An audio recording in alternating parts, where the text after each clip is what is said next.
મહેસાણામાં તંત્રની Laliyawadi job number ફાળવણી બાદ પણ કામગીરી નહીં.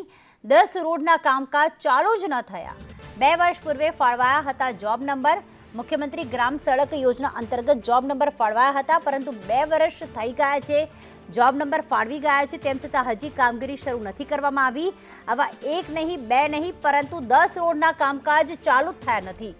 બહુચરાજીના પૂર્વ ધારાસભ્ય ભરતજી ઠાકોરે સીએમને પત્ર લખ્યો.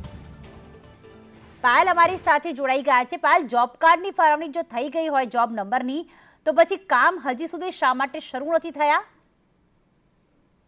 તંત્રની આ મામલે લાલિયાવાડી સામે આવી છે. બોજાર તાલુકાના રોડના જોબ નંબર ફાળવ્યા બાદ કામ જ શરૂ નથી કરાયું. 2 વર્ષ થઈ ગયા છે. આ 10 રોડના જે જોબ નંબર છે તે ફાળી દેવાયા છે, પરંતુ કામકાજ જે છે તે શરૂ નથી કરવામાં આવ્યું. મુખ્યમંત્રી ગ્રામ સડક યોજના અંતર્ગત જોબ નંબર ફાળવ્યા હતા. આ મામલે પૂર્વ ધારાસભ્ય ભરતજી ઠાકોરે સીએમને પત્ર લખી છે. તાત્કાલિક જોબ નંબર ફાળવેલ રોડની કામગીરી શરૂ કરવા માટેની માંગ કરવામાં આવી છે. ત્યારે અંબાલા મદ્રાસ રોડ, વસોલાથી ચામુંડાનગર રોડ, થી અમીપુરાને રોડ તો આવા જે 10 નંબર છે તે ફાળવી દેવાયા છે, તેમ છતાં કામ શરૂ કરવામાં નથી આવ્યું. હજુ સુધી તેની વધુ વિગત જે છે તે નથી મળી, કારણ કે જે પ્રકારે કાગળ ઉપર કામ થઈ જતા હોય છે જેવું પણ ક્યાંક ને ક્યાંક જોવા મળે છે. એટલે વધુ જયારે તપાસ કરવામાં આવશે ત્યારે ખબર પડશે કે આ જે રોડના જોબ નંબર ફાળવી દેવામાં આવે છે તેમાં કાગળ કાર્યવાહી કોઈ નથી કરાઈ.